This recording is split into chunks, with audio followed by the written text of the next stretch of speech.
ہمارے دن رات، ہمارے کیلنڈر، یہ سب چاند کی وجہ سے ہے۔ اگر چاند نہ ہوتا تو کیا ہوتا؟ یقیناً اگر چاند نہ ہوتا تو ہمارے سمندری نظام تباہ ہو چکے ہوتے۔ چاند کی قوت ثقل کی وجہ سے زمین اپنے مدار میں رہتی ہے۔ اگر چاند نہ ہوتا تو قطب شمالی اور قطب جنوبی کا تصور ہی ختم ہو جاتا، کیونکہ زمین کا اپنا کوئی راستہ نہ ہوتا اور زمین اپنی مرضی سے گھومتی، جیسے ہمارے نظام شمسی میں دوسرے آوارہ سیارے گردش کرتے ہیں۔ فرض کیجئے اگر زمین کا اپنے مدار میں گھومنا بند ہو جائے تو ہمارے وقت کا نظام جو کہ 24 گھنٹے پر مشتمل ہے درہم برہم ہو جائے۔ کبھی یہ 8 گھنٹے کا ہو جائے گا، کبھی 100 گھنٹے کا، یا کبھی اس سے بھی زیادہ یا کم۔ اس کے علاوہ چاند ہمارے حیاتیاتی نظام کے لیے لازم و ملزم ہے،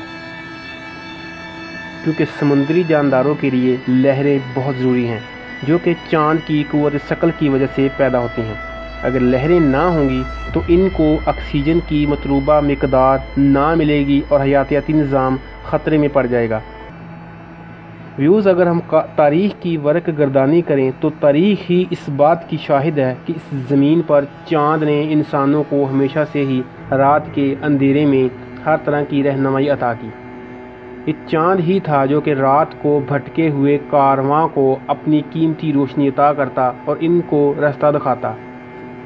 چاند ہی کی روشنی میں یہ کارواں اپنی منزل تک پہنچتا تھا۔ آج بے شک رات کو چاند کی روشنی کی جگہ انسان کی پیدا کردہ بجلی نے لے لی ہے۔ کیلنڈری نظام بھی ضعیف ہو چکے ہیں، لیکن پھر بھی اگر چاند نہ ہوتا تو اس زمین پر انسان تو کیا، کوئی حیوان یا کوئی بھی جاندار پیدا ہی نہ ہوتا۔ اب ہم چاند کے متعلق دلچسپ حقائق بیان کرتے ہوئے یہ بتاتے چلیں کہ بے شک 14ویں کا چاند اور سورج زمین سے ایک ہی سائز کا نظر آتا ہے، لیکن سورج چاند سے 400 گنا بڑا ہے اور اس کی اپنی روشنی ہے، جبکہ چاند کی اپنی روشنی نہیں، یہ بھی سورج کی روشنی سے جلتا ہے۔ اگر زمین پر انسان کا وزن 100 پاؤنڈ ہے تو وہی شخص اگر چاند پر جائے تو اس کا وزن 16 پوائنٹ رہ جائے گا، یعنی وہ چاند پر 84% ہلکا ہو جائے گا، اور چاند پر زمین کے مقابلے میں 6 گنا زیادہ اونچا اچھل سکتا ہے۔ اگر کوئی انسان زمین پر 40 کلو وزن اٹھا سکتا ہے تو وہ چاند پر 240 کلو تک وزن بآسانی اٹھا سکتا ہے۔ اگر آپ سمندر میں ہوں اور آپ کے اوپر چاند ہو تو سمندر کی لہریں چاند کی قوت کشش کی وجہ سے اوپر اٹھیں گی، جس سے لہریں آپ کی طرف زیادہ تعداد میں آتی نظر آئیں گی۔ زمین سے چاند 2,40,000 میل دور ہے اور اس کا صرف ایک حصہ زمین سے نظر آتا ہے، جبکہ دوسرا حصہ زمین پر کبھی نظر نہیں آیا اور نہ ہی آئے گا، اور زمین سے چاند صرف 40% نظر آتا ہے، وہ چاہے پورا چاند ہو یا کم۔ اس لیے دن کے وقت یعنی جب زمین پر سورج کی روشنی ہوتی ہے تب چاند کی دوسری طرف انتہائی سخت گرمی ہوتی ہے، جبکہ جب زمین پر رات ہوتی ہے تو چاند پر سخت سردی ہوتی ہے، اور یہ موسمی تبدیلی چاند پر صرف 1 گھنٹے کے اندر اندر رونما ہو جاتی ہے، اور زمین کے 29 دن زمین کے 1 دن کے برابر ہوتا ہے، یعنی چاند 29 دن رات اور 29 دن کا وقت کٹتا ہے، کیونکہ چاند 29 دن بعد زمین کے گرد اپنا چکر مکمل کرتا ہے۔ ویوز، سائنسدانوں کے مطابق اگر سائنس یوں ہی ترقی کرتی رہی تو 25ویں صدی تک ہو سکتا ہے ایسی اڑنے والی کاریں وجود میں آ جائیں جو کہ چاند تک اپنا سفر کر سکیں گی، اور وہ زمین سے چاند کا سفر 95 کلومیٹر فی گھنٹہ کے حساب سے 6 مہینے کے عرصے میں مکمل کریں گی۔ اور امریکی سائنسدان نیل آرمسٹرانگ وہ پہلا شخص ہے جس نے چاند پر قدم رکھا۔ اور اگر بات کریں چاند گرہن یا سورج گرہن کی تو سائنسدانوں کے مطابق چاند کی اپنی کوئی روشنی نہیں، اس لیے وہ سورج سے روشنی حاصل کرتا ہے۔ اگر درمیان میں ہماری زمین آ جائے تو سورج کی روشنی چاند تک پہنچ نہیں پاتی، اس لیے ہمیں چاند گرہن نظر آتا ہے، اور اگر چاند پر پہنچ کر زمین کو دیکھنا ہو تو زمین نیچے کی بجائے اوپر آسمان میں ایک ہی جگہ ساکن نظر آتی ہے۔